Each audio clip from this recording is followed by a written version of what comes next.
Hello, and welcome to the Holistic Fitness Podcast, where you'll learn how to get your goals without burning out. I'm your host, Laurie, and this show isn't just about movement and nutrition. You probably already know that exercise and nutrition is important for your mental and physical health and well-being. It's also about stress management, mindset, shedding those limiting beliefs, and working through some of that childhood trauma while you're at it. Today, I'm joined by Andrew Szczecinski. From living and fighting professionally in Japan to coaching at weight loss camps in Thailand, the Vagabond Coach, Andrew Szczecinski, has had plenty of adventures to share. Running his own body transformation business for the last decade, Drew has dedicated himself to his passion of coaching others on being healthier and happier. Not taking himself too seriously, he instead focuses on the message that we all deserve health and we're all worthy of living our best lives. So grab a glass of wine and enjoy, because he hates drinking alone. In fact, Drew and I crack open a high noon and a white claw while chatting in this episode. The first guest that I shared an alcoholic beverage with while chatting holistic fitness. We chat about how shame and trauma are obstacles most people don't deal with in weight loss, how to get ahead and stay healthy consistently, and the simple habits of the most healthiest people that Drew knows. This one is one of my favorite conversations, and I'm super excited to share it with you all today. How are you going this afternoon, Drew? Oh my goodness. After that intro, I feel like we should crack one open. I am in. Absolutely. It's like we've known each other for years. Let's drink. Can you hear that? I mobbed you with questions. We talked to you like, hey, we're going to kick off this podcast. And I'm sitting here just talking to you as if we went to high school together. So here's to you. Cheers. Cheers. Nostrovia. So you've got your high noon and I've got my white claw. I'm drinking a high noon afternoon. It's fine. This is good. Saturdays is the drinking day. And this just shows you midday. That's true. And this just shows you can be healthy and happy while enjoying a couple of beverages with a friend, a new friend. I'm in. Let's do it. Yes, I am psyched. I am really psyched. Hey, Drew, I love your energy. I love that you're here at Holistic. I'm also happy that you're willing to day drink with me. I love day drinking on occasion. So I feel like everyone has a backstory. Whenever you choose to get into fitness, whenever you choose to get into nutrition, whatever it is where you're helping people, there's some sort of story as to why you got here in the first place. So can you tell me the context of your life that I would need to know why you help people in this way now? That's really easy because I can give you a very childish and naive answer because it's true. I wanted to be a knight until I was like 10. So if any moms or dads out there, I was that weird kid where my wonderful and patient like a saint mother and father had to be like, yes, this is my son Andrew. He does like swords and shields. He reads King Arthur all the time. He wants to be a knight. So when I was growing up, I was obsessed with like heroes and wanting to be a knight. 'Cause I was weak. I was a sensitive kid. I'd cry a lot and stuff like that. And I became obsessed with trying to be really strong because I wanted to help people. I wanted to save people in distress and all that other stuff that my mother read to me every night she raised me on. I really wanted to be the hero. And as I got older, that became, like martial arts. That's the modern day night thing. Like, right? I can't be swinging a sword at people, obviously. There's no dragons to slay unless you count that freaking lizard in my friend's house, a dragon.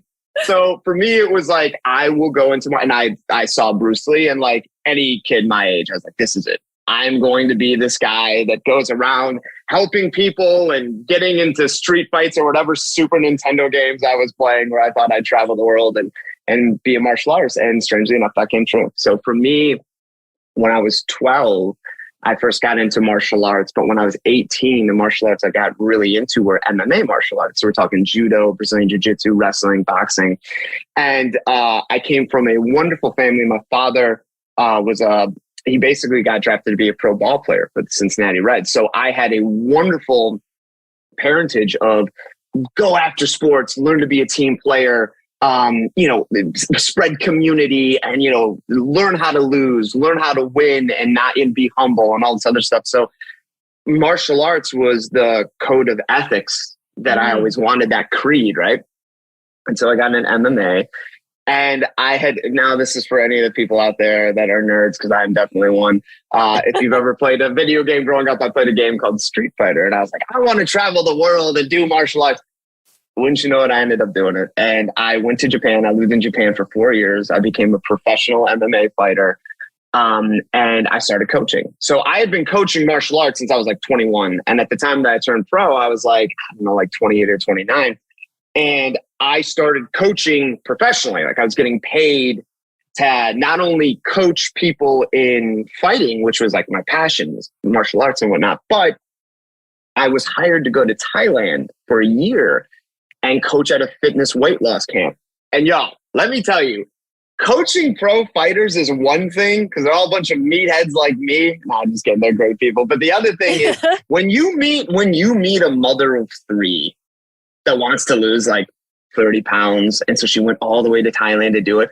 The passion, the tears of joy, the dedication, and also the cortisol drop of being like, hey, I don't have to be around my kids every day. This is a vacation. Are you kidding me? I'll do 2 boot camp classes a day, whatever. Like I became obsessed, so passionate about, because I'm an extrovert, if you haven't fucking noticed, right? But if somebody is passionate about something, I don't care what it is. I'll be jumping up and down with them like, yes, perfect, fine.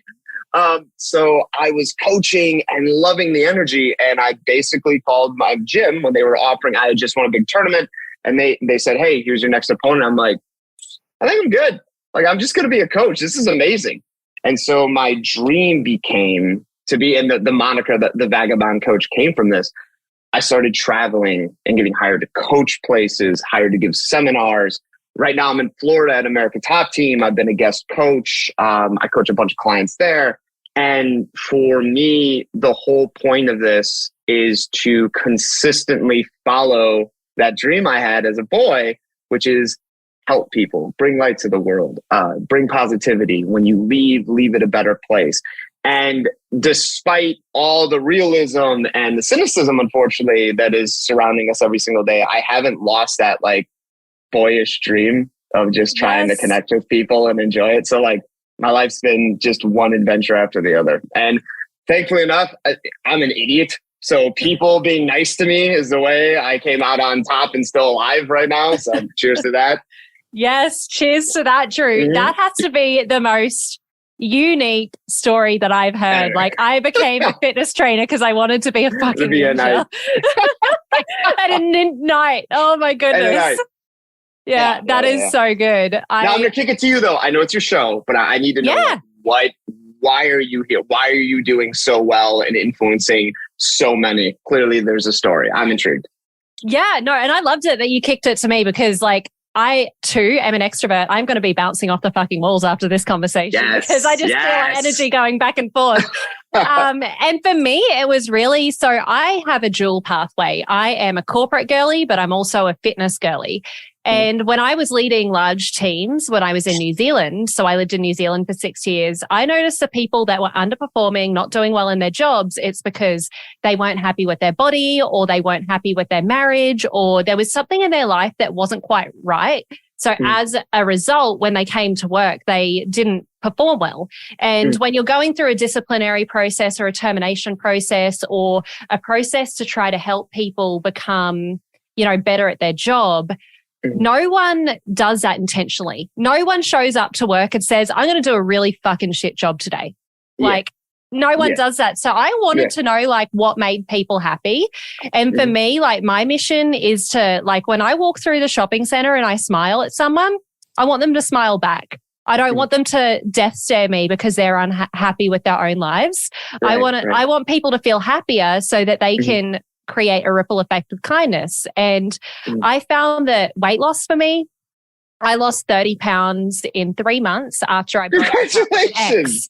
Yeah, thank you. But the thing is that I was burning myself out beforehand. I was trying to do the kale smoothies, trying to do the quinoa salads, trying to do the exercise, but none of it worked, even though that was what you meant to do. But as soon as I got rid of a relationship that was unaligned, it was easy. And it's because everything was fun again.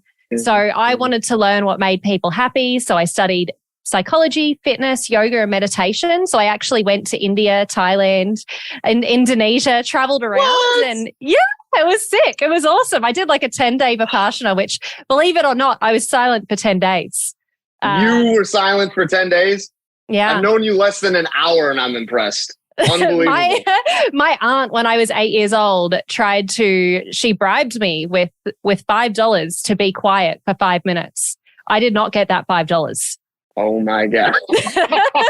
And I did it willingly. Anyway, so what I found is that fitness is holistic. You know, I've worked in bodybuilding gyms, kickboxing gyms, and also functional training gyms.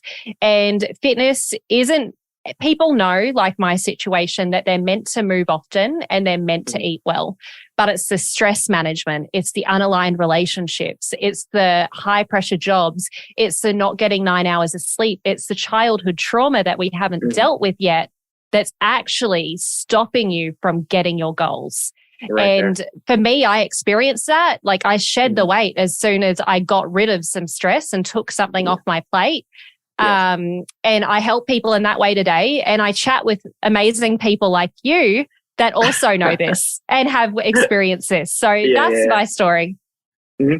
That is incredible. Way better than mine. You going around doing silent retreats and traveling all over the place. Gosh darn it. I thought that I'd have something, you know, like, well, I was in Asia and I was in Africa. You are over the place doing silent retreats, helping thousands of people. You have your own podcast. You really know how to make a guy feel like he's not accomplished, Lori. Thank you. Okay, I have a story for you though. Go ahead. When I was like 24 or 23, it was after this unaligned relationship. Maybe I was 25. I met this bloke who was an MMA fighter, and I went on a date with him. And Lucky. I wasn't really into like kickboxing or anything like that. So I wasn't really sure, but I just knew that I didn't like UFC because they had like bloody faces and stuff like that. And he said he was an MMA fighter. And I said, oh, well, at least it's not that UFC crap. Yes, absolutely. Oh, you do my favorite question. But it's the exact same thing. Yeah, it's like the exact same thing. So he was like, anyways, it was one date. That was one date he lasted. He was very good looking and tall, but the vibe wasn't there. How long was the relationship that you got out of that was destructive? Only 2 years. So the recent relationship that I got out of was 4 years. So yeah, no, I think a lot of people settle and stay in relationships for too long. And actually, like my first podcast on the Holistic Fitness podcast was actually with a relationship expert, because I feel like that the relationships we keep are can be so either detrimental or helpful to our health. Yes. Yeah. I want to emphasize this because this is something that I have consistently espoused, which is what has shocked me in the studies coming out, and I say studies, I can actually quote, Jonathan Haidt gives an excellent account of how we have lost, over the decades, the amount of friends my father had, best friends who he could confide in, was 5 to 7 in his generation, okay? Male friends he can confide in. What we have now in our 20-year-olds is 1 to 0. That is ridiculous. So think about this. Building relationships doesn't just mean a romantic or significant other. I have a bond of fraternity with so many men in my life that are brothers to me without blood. And I know I can go to them for anything and they would be there for me. I'm lucky enough to come from a family that was very open about communicating their love and affection for me. I have loyalty to my family naturally, which is wonderful. But then I also have women in my life that are friends to me, that are like sisters to me, and will not only give me their feminine perspective, but they also have a way of knowing by intuition, I believe they call it, what I need to hear. And they can be the bluntness I get from my guys. They're just willing to solve the problem. Doesn't match usually for me the amount of just like wholesome love and affection I get from them. So it's a wonderful balance to have both in your life that isn't a romantic other. Guys, please get friends, build relationships, bond with them, have a, not an obligation because it's never been, but have a want to connect with them. If you have a friend that's close to you haven't talked to in like 2 weeks, fucking call them. What is wrong with you? Yeah. Do things to build these relationships, because as we get older, you know, the significant one that you hope that you love is going to be there for the rest of your life. And praise be, I hope it is. You know, I've seen so many successful romantic relationships, but your friends, they're not that type, but they are the type that will be there for you the rest of your life. without any bonds of romance, just loving you because you guys are friends. So please, that is also just as important. That is such a good point. And I think like where a lot of relationships go wrong as well, we expect our romantic partner to be everything for us. We expect them to be our gym buddy, our, partner, obviously, but then also our best friend, someone we can send like memes that maybe we'd send to our friends. And you can't expect your partner to be everything for you. So having those relationships and some sort of social wellness is so important. I'm really curious, when you looked at that study, 0 to 1, that's shocking. But B, is it different in men compared to women? I have no idea. I don't want to, it's different. I will say the thing that did captivate me was the separation of sexes insofar as that men had a thing where they didn't feel as much pressure from social media. And their bond is through video games usually now. So they'll play like Call of Duty and they'll connect because they'll do a mission together of like World of Warcraft or something like that. So they bond over this, and it's the adventure to it, right? It's like team bonding that they don't get in sports, or they might get it both, right? But what shocked me, and I was like, I couldn't, was the amount of depression and anxiety young women face due to social media and internet bullying. And that, look, I grew up, I know I look 53 with this little pepper here, a little salt and pepper, but I'm telling you, I'm 38. I grew up without the social media, obviously. Like, I got Facebook when I was in college, like when it all came out. So for me, I never had to worry about that. When I got off school, I'm running outside to play sports, or I'm coming back inside with my friends to drink like 5 Cokes and play video games or something like that. Yes. That with all my bonds were formed this way. Now I'm seeing kids that are forming it over online, which is wonderful. Technology should be bringing us together. But they're missing that, that feeling of togetherness physically. They get that at school, but when they come here, they separate, right? But with women, or should I say girls, teenage girls, it's like they look on Instagram, how many likes am I getting? I'm not saying boys are free from this. I'm just saying the amount, it's very disproportional. And these aren't my studies. This is me watching TED Talks. Everybody know that I'm not an expert, right? I'm just a dude on the podcast drinking high noons at 12:45 in the afternoon. But cheers to that. Cheers to that. But in my business, this is big.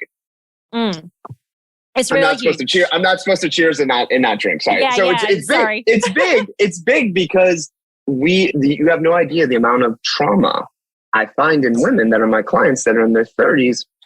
And they talk about these things. They talk about how they were, fat shamed growing up, how that they don't feel. And if I say this, I feel like you could write a book on this. So but they don't feel worthy. It's the one thing that caught me. And I'm, as anybody can tell right now, a lot of humorous energy, and I don't take myself too seriously, but I'm going to say something serious. If you can take one thing out of this podcast, hopefully it's really, it's this: you are worth it. 100%. I don't care who's listening right now, man, woman, don't care what your age is, don't care if you're married or you have kids, you're worth it. The health that you want, the happiness that you deserve, whatever trauma has happened to you in your past, your identity, the thing that you believe yourself to be, that's what it is. And you can have that. You don't have to have it through me or Lori, anybody. You deserve it. You're worth it. Love yourself. Believe in yourself. You can do it. Anybody can. So that was was that good? Did I look serious? Yes, you did a great job. Right. You did a great job. Are you tired of constantly feeling burnt out while trying to achieve your goals? Do you find yourself struggling to maintain motivation and productivity over long periods of time? I'd like to introduce you to the Goal Getting Journal, the ultimate solution for those of you who want to surpass their goals without burning out. Our journal is designed to help you set achievable goals, track your progress, and maintain a healthy work-life balance. With our journal, you'll discover practical strategies for managing stress, staying motivated, and avoiding burnout, including time blocking, habit stacking, and so much more. You'll also learn how to prioritize your tasks and maximize your productivity so you can get more done in less time. The Goal Getting Journal is perfect for anyone who wants to achieve their goals without sacrificing their mental health and well-being. Whether you're an entrepreneur, a student, or just someone who wants to make any positive change in your life, the Goal Getting Journal can help you stay on track and avoid burnout. And for Holistic Fitness podcast listeners, you can get 20% off your first journal using the code HFP podcast. Go to goalgettingjournal.com and type HF podcast at checkout to get your discount. So what are you waiting for? Order the Goal Getting Journal today and start getting your goals without burning out. I totally agree with you. And I feel like the root cause towards like not giving yourself love of movement, great nutrition most of the time, and maybe falling back into what I would call wound habits, a lot is derived from that I'm not good enough. And we all have it in some way. Like just because we're fitness trainers and speaking on a podcast doesn't mean that we're not immune to it. Like we have different versions of it too. And I noticed when I was speaking about like why I got into what I'm in now, you like really nodded at the childhood trauma and inner work section. So I'd love to learn more about like your observations of how like shame and trauma can be really big obstacles in this sort of work. Absolutely. And it's the one, I mean, thank you so much for talking about it because it's the one that's the most ignored. I love opening on podcasts with this. You guys ready? So it's like, okay, we're going to move around a lot. I want you to get 10,000 steps. We're going to eat clean about 80% of the time, get about 8 to 9 hours of sleep and stay hydrated. Ladies and gentlemen, we've solved the obesity issue in America. We did it, right? Why don't people do it? Why don't we know? If I tell you these things, it's not like you're like, I had no idea. I've just been down in Frappuccinos every day. Like I thought it was ice cream and it's healthy, right? No, like, trust me, it's not knowledge. It's not. We have it all over the place. And it's people shoving fit, healthy bodies, which, by the way, I love seeing it. It's inspiring to me, and I hope it inspires you. But they see that, and they're like, how are they getting that? It must be it's not. It's literally what I just said. But the reason people don't do it is that there's a block. Yeah. There is a block. They have all of my clients that talk to me over a decade have the overwhelming enthusiasm and passion of like, oh, you are definitely going to get results. And usually they do. But the thing that always starts off is, I'm going to give you an example. I'm going to call her Nancy. Nancy got a hold of me and she goes, after a talk, she was obese and she had said, I am going to run every day. I am going to stop drinking Frappuccinos. It's the Frappuccino girl. And I am definitely 100% going to just get the best sleep and I'm going to drink a gallon of water. And I'm like, yo, slow down. I don't even want that schedule. Like I'm having a Frappuccino in 2 days. I love ice cream. So it's this overwhelming enthusiasm. And then when you tap it, all of a sudden they burn themselves out. You use the word perfectly. You said burn out, right? And so I would talk to her. I'd talk to Nancy and be like, speaking of which, why do you think that you have gotten to this point that you're unsatisfied with yourself? Because you're a beautiful woman. You're so kind and loving and friendly. You have a great family. Like, what is the deal? And she goes, like the kids and, I have a work and I have to wake up earlier than I want to. I go, right. You're giving me your routine and lifestyle, which is nice. Thank you. And that's what we're going to change in little ways. But why do you think you got this way? Why do you feel you got this way? Waterworks. And I'm sitting here like, I'm not a therapist. Just keep falling. Just falling because nobody asked her that. Yeah. Nobody ever like what. And what came out of her, and by the way, like I said, let's call it Nancy. It's a client's name. Now, this is a client I had, but protecting her privacy. Identity, yeah. She divulged that she had been verbally abused, that she was always told that she was ugly, that she was always told that she wasn't going to get anybody by people that she loved and cared about. If there's anything more twisted in irony than that, the people that are supposed to influence you and bring you up and give you confidence and love you unconditionally were the ones that were cementing this identity that wasn't real. It wasn't who nobody deserves that, right? Yeah. But this stayed with her. This woman who was so wise and so loving and so friendly and so kind, great mom, this stayed with her and cemented her identity. So no matter what I would tell her, no matter what routine I could give her, it would still be in her head that she is the type of person that doesn't deserve to be in the body that she wants, that she doesn't deserve to be healthy because that was cemented in her. And by the way, guys, that is a very horrible example, but it doesn't have to be so blatant. It can be insidious about just being like, I grew up and my brother, I'll use a guy example. My brother was always so strong and I was the nerd. So like I couldn't be as strong as he was. Yeah. So I've consistently made myself just been like skinny and not strong because that's my brother's thing. And I didn't want to be associated with that. That was his thing. I wanted to be different, right? That's an identity that you're giving yourself that you don't need. And that shame and that trauma that people experience, and I use that word knowing full well it means. I'm not talking about just like, trauma isn't just, oh my gosh, I went to war and experienced PTSD, which is horrible. It could be something as simple as that you just had just a horrible breakup with somebody and it never left you. Do you know how many women in my life I've talked to that put on 40 pounds because they just felt that they weren't worth this one person breaking up or cheating on them? Yeah. It's unbelievable because it's a hook that stays with them. And they're like, you can't leave this place. This is where you belong because you failed and you're not worth it. If you're not seeing the camera, I'm doing parentheses on, by the way. Or excuse me, quotations, excuse me. Yes. Point being is you carry that. I cannot tell you, and I would love for you to jump in and just give, because I know you're just as passionate, but I'm telling anybody listening out there, I can give you a routine. Maury can give you a routine. Tons of fitness coaches, no more than I do, can give you a routine that is amazing and that will get you the results you want. But it's not until you believe you're worth those results that you will get it.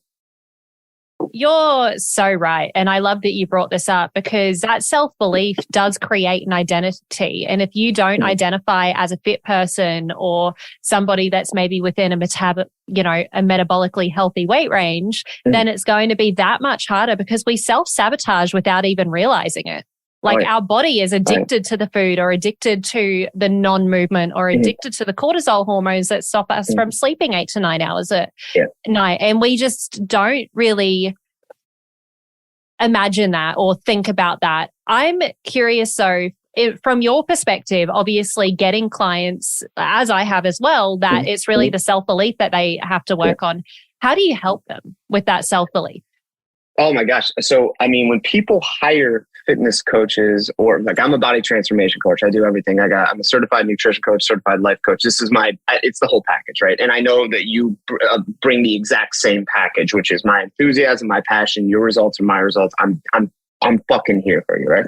So for me, exactly, right? So for me, how I cement into this person's head their new identity is I simply sit them down. I go, what do you want? And I always go back, and this is so funny because I know this is like the classic relationship movie, but what do you want? God damn it, woman, what do you want? What do you want? Exactly. I just imagine, is it the Notebook? Yes. God damn it, woman, what do you want? So I always go back to that, and excuse blasphemy, but I always go back to that and I laugh about it because like it is that simple.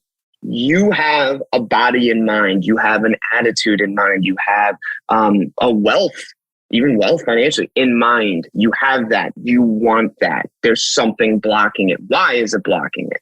So sitting down with somebody and being like, okay, here with you, and I'll use Nancy again. I think that was her. Did I name her Nancy? Was it Nancy? I believe it was Nancy. It was Nancy. Yeah, perfect. Okay. So see, somebody that can actually listen. Thank you. So for me, she, no frappuccinos. I'm going to run every day. I'm like, have you ever run in your life? And she's like, in track and I ran in high school. I go, okay, cool. I go, I want you walking 7,000 steps every day. That's it. You can run on the weekend, on Saturday, half a mile if you want, but you don't have to. Frappuccinos, I'm done. No, you're not. Because what's going to happen is you're going to get stressed and you're going to want one and it's going to overcome you.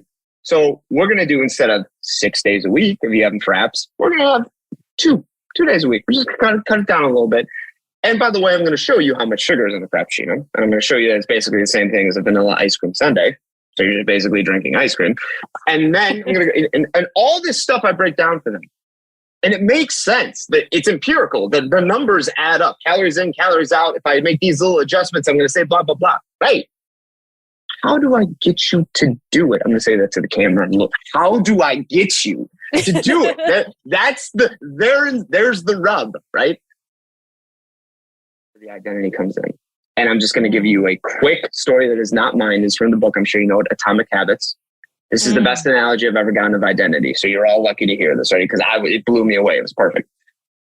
You're sitting outside. You see two individuals and they're sitting there and they got their hands in their pockets and they're just relaxing. It's outside of a bar. They probably just had two high noons that are delicious. Absolutely. As they're out there, a gentleman comes out and says, "Hey, do you have a cigarette I can bum?" And the first guy goes, "You know what? I'm so sorry. It's been 3 weeks for me. This is like my 5th time quitting cigarettes. I'm really trying hard. So I don't have any cigarettes to give you, bro. I'm not going to smoke. I'm going to do my best." And the guy's like, "All right, dude, you could have just said no, sweet." Moves on to the next guy. Now the next guy is in the exact same position. Has tried many times, about 3 weeks in, doesn't want to smoke again. Guy goes, "Hey man, do you got a cigarette I can bum?" And the guy goes, "Nah, man, sorry, I'm not a smoker." What's the difference? The difference is the latter of the two has accepted his new identity. He is not a smoker. He doesn't have to tell you all the times he has failed. He doesn't have to tell you that he's not going to fail this time. He does not. He just goes, "No, I'm not a smoker. I'm not a smoker. I don't do it." You hear this a lot of times when you offer people drinks that aren't drinkers anymore. That, "I'm sorry, I'm an alcoholic. No, thank you. I'm sorry, I'm not a drinker. No, thank you." Done. Why? It's their identity. That's what they accept, that who they are. And who knows? Maybe they might slip up. Maybe they might have a sick, whatever. That identity is still resolute in their mind. And they will cling to that identity because the moment you accept, I'll say it again, the moment you accept that you deserve this identity and you have the path to get it, you will become it. Miyamoto Musashi, never stray from the way. I love samurai stuff. Never stray from the way. It is so finite. It is the last law of Dokodo, the path of walking alone, his philosophy, besides the Book of Five Rings. And why that quote is so important to me is it literally means find your path, do not stray from it. Find your identity, do not compromise it. Be that person. You fuck up? Sure. Welcome to being human. Do it all the time. Okay? It's fine. But go back to the path. Do not stray from it. Stick to your path. So in a long-winded answer that probably took way more time, what I do is I cement this identity with them. And then every day I'm texting them as they are that person. "Hey, did you get sleep like we talked about? Are you hydrated? Did we knock out 7,000 steps? Did we eat clean? How was the chicken parm? I love it. Great. Tell me about it." If they fuck up, I don't verbally spank them. There's no need for that, right? There's no need for shame. Fuck shame. We're done with that shit. That's your old person. We're not there now. Now we're on a momentum shift. Now, baby, we're all the way top. Started from the bottom. Now we here, right? Drake. Yes. We're going together. So this, I fell off the ladder. So now what, I failed my diet. Failed. If that's the case, I'm failing right now, right? Yes. Makes sense. What makes sense is this. You have a routine. You do your best to stick with it. You fuck up, whatever. Nobody's going to come out of nowhere and yell at you. You are not your old person. You have made the decision to be a new person. This is who you are. And that new person, that's the person you've always been. It's just been here. You got to believe in it and then act on it. Do you see this passion that I'm giving? It's not mine. It's theirs. Right? Yeah. It's theirs. I'm watching people transform and I'm sitting here being like, man, if I could just live one day in your shoes to feel how amazing this is, I would dig it. So I have to leech it from you somehow like a psychic vampire. You are amping me the fuck up right now. Good. I'm sure you're amping up so many people and I'm sure that you do give yourself the same energy. And I think the crazy thing is that a lot of people don't realize is you get to choose which thoughts you believe. Not all of your thoughts are true. Choose which ones to believe and you get to choose your own identity. Just because a certain platter was given into your life, like let's just say it's poverty, that doesn't mean that you need to be a poor person. Or let's just say, obese parents were the hand you were given in life. So therefore you were maybe, I think you're 40% more likely to be obese with two obese parents. And that's the hand you've been given. That doesn't mean that you can choose the identity of an obese person. You can choose your identity. Yes. So I'm so glad you said that because one, I didn't know that fact about the obese parents. I will say this, I could be wrong on this person, but I definitely know the stat, and I think it's paradigm, which is, you've heard this before. And a great example of this is twofold. One is my Polish side has bad genetics for hearts. So like, my father is, and yeah, I'll tell you about him later. He's just an absolute fun time. But he, like I said, was drafted to be pro ball player, works out 6 days a week, eats clean, doesn't drink, and still had a triple bypass heart surgery because bad genetics. And when he was eating all his fast food, his whole mindset was, oh yeah, I can eat McDonald's every day and just go to the gym and I'll look fine. And he had a 6-pack. He didn't know, because this was in the 80s. He didn't know how bad fast food was. He didn't know about the preservatives and all the shit and chemicals they put in it. For our genetics, not a good idea, right? And since then, the moment he fixed his diet, he's healthier than I am. I hate it. It's ridiculous. I constantly compete with him, and his heart rate is always lower than me. He lifts more than I do. It's ridiculous. The point being is that you can have, I believe it is 20% of your life determined, or your health, determined by your genetics. Some people are like 20%. Wow. 20. And I go, no, that means 80% are determined by your actions. Yes. That's a way bigger number. So you can give me whatever genetics you want. Yes, it's there. Yes, I might have, depression or anxiety or obese genes. Okay. 80%, overwhelming of me making the right decisions to stray from that conclusion. That doesn't define me. My actions define me. Exactly. What time I go to sleep. What do I believe? My cortisol levels. Do I meditate? Am I running? Am I lifting? More importantly, am I enjoying a drink now and then? Gosh damn it. What are we talking about here? Like, it is you. Don't just give it up to, my family is big bone. Okay, that's fine. By the way, quick update. Just because somebody is obese, that has nothing to do with their character. It doesn't make them lazy. It doesn't make them a bad person. Their decisions, plus their genetics, have gotten them there. Yes, take responsibility. But that's a health concern, not a morality concern, not a character concern. So what are we doing here? If there is an option to be healthier and it's 80% going to improve your life, do it. For me, you were talking about before how people have two obese parents and whatnot. I had two healthy parents, and that's wonderful. And I'm so blessed to grow up in a loving family, and that's great. I definitely know that I have genes of anxiety. I suffer from anxiety, but there are a cognitive behavioral therapy. There is stoicism. There are mental exercises you can do that can improve your anxiety. There are tons of things you can do with depression and I'm not sitting here being like, it's all a lie. Don't take the medication. Not at all. Not at all. But what I am saying is this. You have control. You do. It might not be 100%. There might be things inside you that you didn't have control over. It's just the luck of the draw, right? I get that. But what you can control, you can do something about. So do something about it. Do something about it in a positive way. Love yourself more. Take care of yourself more. You deserve it. Forgive yourself if you fucked up in the past. Trust me, gosh knows how many times I've had to forgive myself in my life. So yes, do that. But at the end of the day, when you go to sleep, when your head hits your pillow, and when you snuggle up to your unicorn, okay? Very specific here. Very specific, whatever it may be, all right? At the end of it, I want you to feel satisfied that you lived a day where you were loving yourself, loving your life, and loving the adventure. Do I sound like a motivational speaker? I'm not trying to. You do. No, you're definitely amping me up. And the thing is that you're very holistic. It's about, what you said, sleeping 8 to 9 hours a night, eating 80% of the time, getting your 10,000 steps. It's really that simple in many ways. And I love that you're providing all of these examples. I do want to talk about your dad though. So you said you were talking about like how you get amped up from other people's success and stuff. Yes.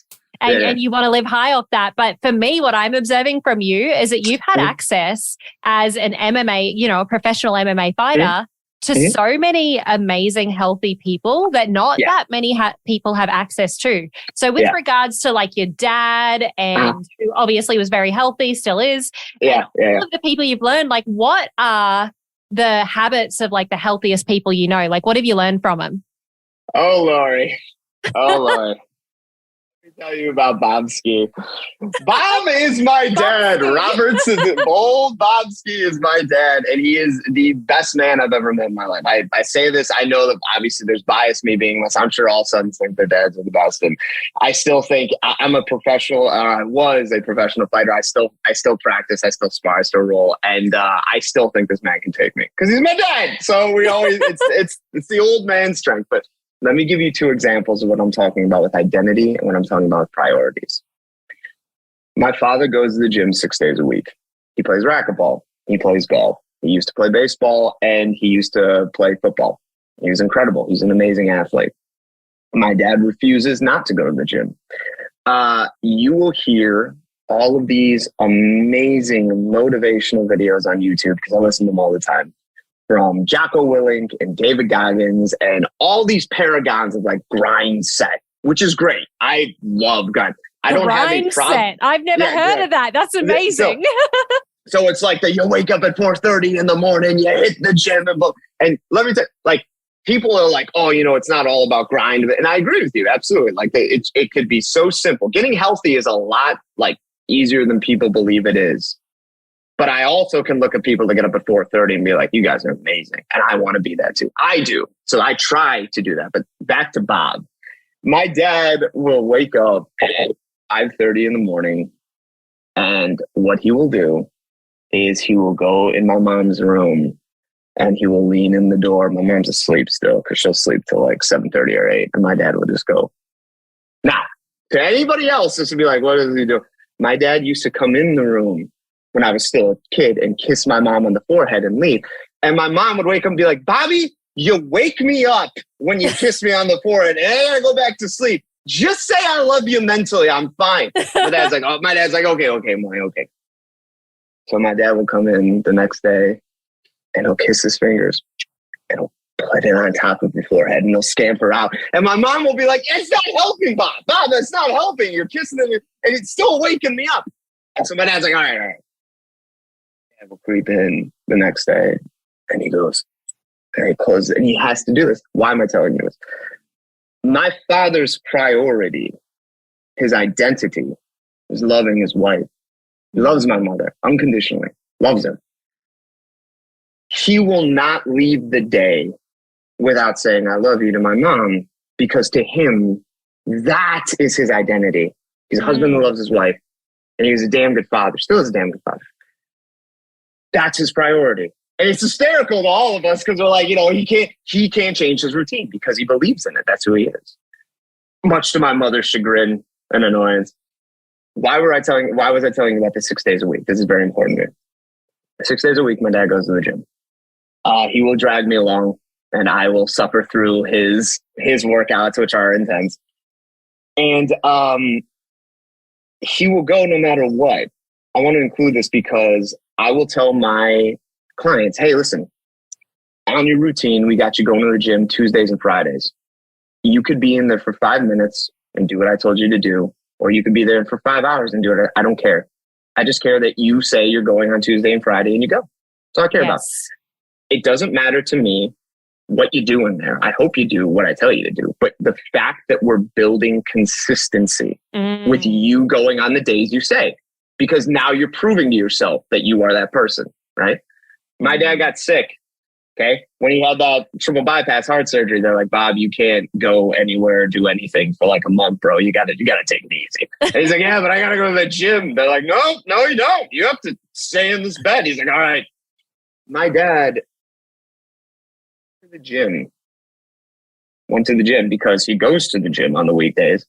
He took a lap and he left. And my mom, of course, irate. Mommy, what are you going to the gym for? He just goes, I go to the gym. I go to the gym on this day. He didn't do anything. He took a lap and then he left. Both those things, one is emotional, the other is physical. Yes. Both of them are his priorities. That is his identity. He will not falter in this.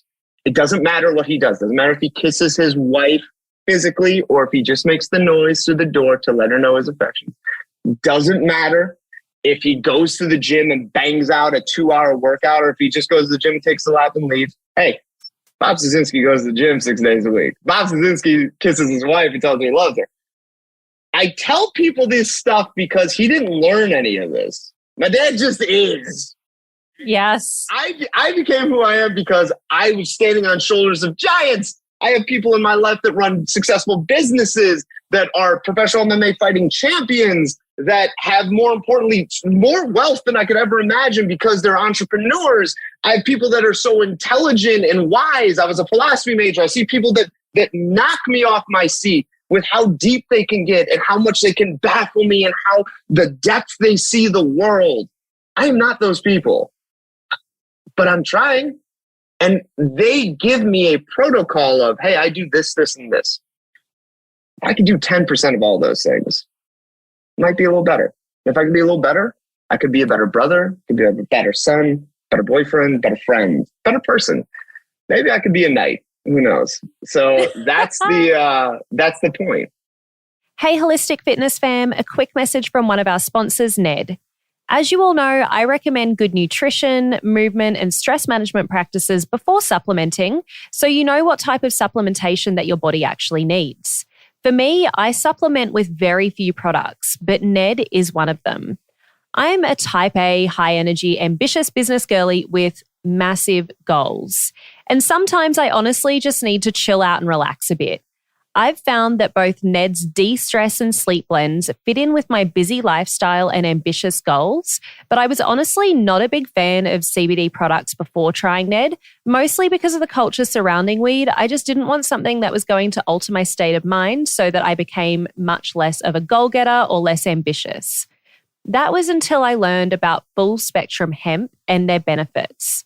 Ned blends are chock full of premium CBD and a full spectrum hemp of active cannabinoids. Ned's full spectrum hemp oil nourishes the body's endocannabinoid system to offer functional support for stress, sleep, inflammation, and balance. These products are science-backed, nature-based solutions that offer an alternative to prescription and over-the-counter drugs. All of Ned's full spectrum hemp oil is extracted from USDA certified organic hemp plants grown by an independent farmer named Jonathan in Colorado. I'm obviously a big fan, but don't take just my word for it. Ned CBD products have over 2,000 five-star reviews, and they work with incredible partners in the medical field like Dr. Caroline Leaf, Dr. Christian Gonzalez, and Dr. Will Cole. Ned is providing Holistic Fitness podcast listeners a very special discount. If you'd like to give Ned a try, listeners get 15% off Ned products with the code Lori Lee, LORILEE. Thanks, Ned, for sponsoring the show and offering a natural remedy to bring balance to so many people's well-being. It sounds like the most simple habit of like the healthiest person or people that you know is that element of consistency, and you don't have to like make it crazy, like be in the gym for 3 hours. It's getting yourself into the environment of where you want to be in life, whether that is in the spaces with entrepreneurs or whether that is in the gym or whatever your goal is. Just get there. Get there when you say you're going to get there and stop breaking those small promises to yourself. Yes. Lori, I got to jump in. I know we don't have much time, but I want to tell you a little story. What you just said, it's like, it doesn't have to be hard. It can be simple. I'm going to tell you about one of my clients, Johnny. Johnny is a 52-year-old man, or 48-year-old man. Huge nerd, just like me. Like, loves video games, all that. Oh yeah, just huge nerd. Never worked out a day in his life, ever. Doesn't know how to lift weights. Doesn't feel comfortable going to a gym like most people I know. Exactly. But he's a teacher, helps out special needs children. Beautiful heart. One of the best men I've ever met in my life, and a published author. 5 books. Incredible person. I'm consistently like in awe of his altruism. Amazing. And I had the opportunity to work with him. He lost 50 pounds in 4 months. Here's why. It's not because I'm a damn good coach, which, come on, though. I mean, hopefully I am. But no, listen. You're all right. I'm all right. I'll do well, right? It's because of this. It's because he goes, well, I don't walk and I don't run and I don't do anything. I go, do you drink Manhattans? I love Manhattan. You want a Manhattan? So we had a Manhattan together. Okay. Because I like Manhattans at the time, still do.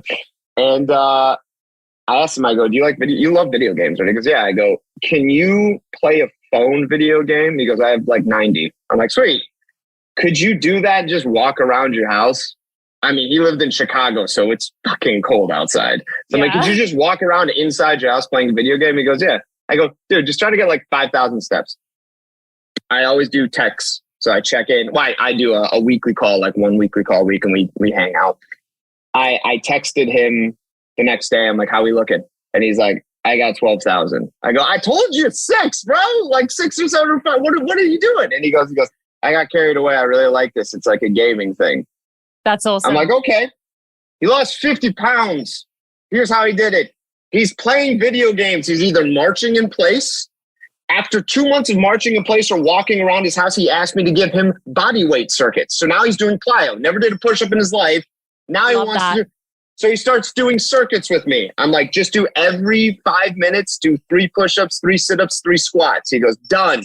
And he loves texting me his results. And I'm flipping out. I'm like, oh my gosh, you couldn't do 8 push-ups before. Now you're on 20. This is amazing. And I'm egging him on. I'm like, dude, get 7 more. Let's go. And he's like, I got to beat this game. Fine. Whatever it takes. It doesn't have to be you going to the gym and joining CrossFit. Love CrossFit, but you don't have to. It doesn't have to be you doing the keto diet. It doesn't have to be you doing the paleo diet or you sleep hacking. It doesn't have to be you drinking 2 gallons of water. But what it can be is you doing something that you love, like probably watching Netflix, which everybody does, I guess. Like I'm a gamer, so for me, like it's the same thing. I sit down and I play a game, but like everybody I know is like, oh dude, did you see the latest episode of Better Call Saul or some shit like that? While you're watching it, put a timer on. When the 15-minute mark goes off, do 10 push-ups, 10 sit-ups, 10 squats. Drew, that's nothing. Literally, yeah, you're right. But the show is like an hour, so that's 4 sets of 10. So whereupon you just would have been sitting on the couch doing nothing, you instead did 40 push-ups, 40 sit-ups, 40 squats. If you did that for, 5 days, 4 times 5, that's what, 200?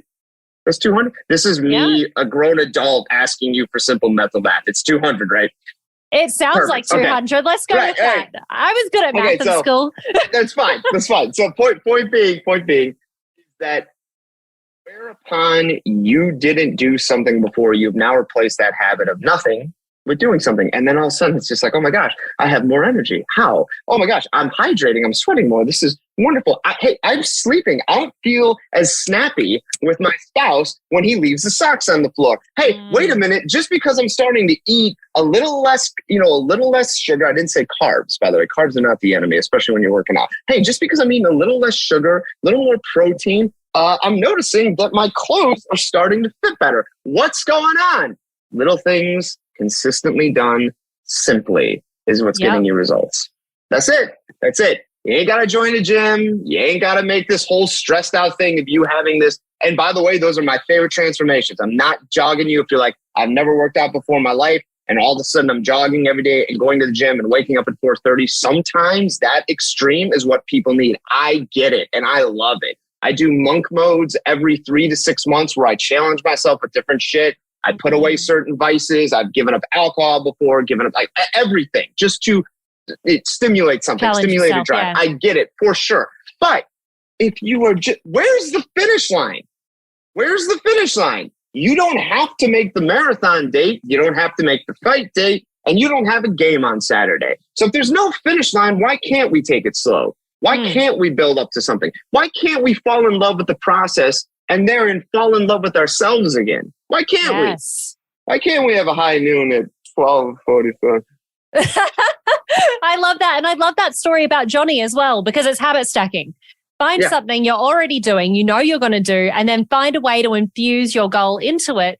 All of a sudden it becomes easy, and then you want to learn more because you love the way that you're feeling. And I think that exactly as you said, when you fall in love with the process, you can have a high noon at 1:26 on a Saturday.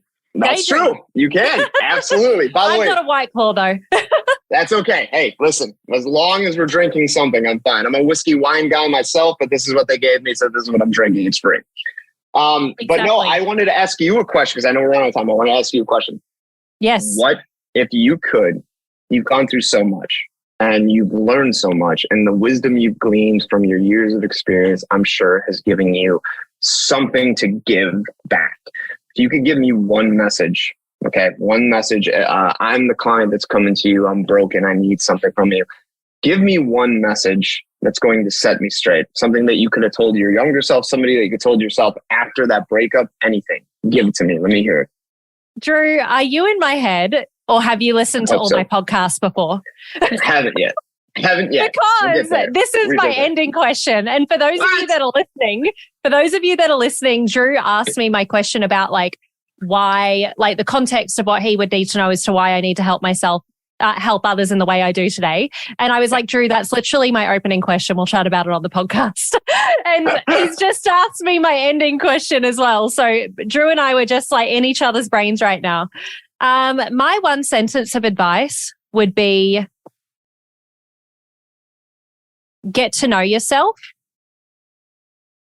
and be who you believe you are, regardless of what others say about you. And the reason why is that I definitely resonate to, you know, your clients that maybe have been gaslighted. And for me, it's a lot in business as well. I had someone really close to me say when I was starting the podcast, yeah, I'll fucking believe it when I see it. They're not a part of my life anymore. And whether it's fear of themselves, like I've been told that I'm inconsistent. I've been told that I have crazy dreams. Like I want to own 6 homes all around the world, and I am wealthy and I am fit and I have all of these goals for myself, but also to serve others. And a lot of people have gaslighted me out of those goals, even ex-boyfriends, like making comments about my physical appearance. Like, I think I'm pretty, but then when the person that you love tells you that, you know, you could lose some weight or points at your pimples or points at your imperfections, like that's been my personal experience. And it definitely took a bit of inner work to say, hey, you know what? This is who you are, Laurie. If other people don't agree with that, then fuck them. So first and foremost, overwhelmingly positive, overwhelmingly accepted. That's amazing. That's everything I needed to hear. And I think that's everything anybody listening to this podcast should hear. It's the best, purest message to give you. I do have a problem with it. You're not pretty, you're fucking gorgeous. Okay. Pretty is too small of a word. Let's go, girl. Come on. Gorgeous, sexy. Keep it up there. Come on. So a lot of things that you said resonate with what people feel, but are afraid to say to themselves. I'm sure they can say it in public. That's fine because it's positive. But can they actually look in the mirror and say to themselves, yes, you can. Yes, you can. And you said everything they needed to hear. Thank you. Thanks, Drew. That was an awesome question. I love that you asked me these questions back. And if you ever are coming through Greenville, we're going to have to jump back on the, not that I guess you would come to Greenville, South Carolina, but fuck it. I love North Carolina. Louisiana. Check this out. I'm serious about this. Louisiana is like NOLA. New Orleans is my favorite city. And then when people are like, what's your favorite state? Obviously, Louisiana go, no, it's North Carolina. I love North Carolina because I love really, really relaxed people, like Midwest friendly, salt of the earth. And I found Southern hospitality in North Carolina, like unbelievable. People were giving me rides. People, like, they treated me like just a wandering nice, but it was so nice. And I've never been to South Carolina. So we should do the next one at a bar. Yeah, how fun would that be? I was going to say just at where my house is, and then because funny story, I do need to go soon because I've got another podcast after this. Yes, but this boom arm, which people can't see, I got 6 of them. So I'm one of those people. This is a part of my identity that gets shit for free. I get lots of shit for free, and I bought a boom arm, and I have 6 of them. For some reason, I got 6 instead of 1. I paid $30 for it. So I got 150? Yeah, 30 times 5, 150. Yes. Free boom arms. So as long as you bring your own mic, Drew, or maybe we can use my Yeti mic, we can do a setup and we can just have a few bevs and chat. We can have someone else in the background just maybe egging us on. But yeah, we could have a great conversation. I'm in. I'm coming. I will follow up with you because I'm annoying like that. I will email you. I know you have to go. Is there any way I can leave something so people, because I want to talk to your listeners. Is there any way I can leave something people can get a hold of me so I can talk to them? Yeah. So I will ask you that question after I ask you the final question. So the final question I ask all of our guests, final question I ask all of the guests is actually so similar to yours. If you were sitting across the table from your 20-year-old self right now, what one sentence of advice would you give him? Love you. I know that's quick and I know it's cliche. I want to tell you this really, and I mean this, is that I have never found the moment that somebody that you love believes in you, and actually feels that your dreams are something you can accomplish, I've never had better support than somebody that I respect and care about looking me in the eye and be like, I love you. You're going to be fine. Okay. So I know that it was quick and rough. And like I said, as somebody that loves quotes and all that other shit that I was dropping, I understand that there could be a lot better things I could say to myself. But if I could see my 20-year-old self, I just see us hugging and laughing together and me looking him in the eyes and be like, I love you. I fucking love you. That's it. I love that, Drew. What a great way to end. And yes. I know so many people are going to love to get to know you and want to learn more about your work. All of the details will be in the show notes, but tell people right now that are probably just chilling on their phones on Instagram or their socials and ready to get in touch with you. Okay, so please do, like, I have a free hour consultation. I've had people call me just to drink with me and talk to me and not even anything else. So don't hesitate. I love meeting new people. So you can reach me at Andrew Ski 296, ski as an SKI 296 at gmail.com. You can see me on Instagram at routinely_happy_coaching, which is the name of the business beside Vagabond Coaching. And if you have a Calendly, which I got this year, you can reach me at, I have to literally read it, is calendly.com Vagabond Coaching. That is me. Schedule an appointment. Let's talk. Let's drink. And let's have a good time. Thank you so much, Laurie. And I can attest to how much fun, I hope you can all hear it, but I can attest to how much fun a 1 hour long conversation with Drew is. You're the best. I look forward to seeing you. Thank you so much for joining. And for everyone listening at home, I hope you really enjoyed this conversation. I'm sure you really did. Whether you're in the car, doing the housework, eat well, move well, breathe well. And until next time, keep shining.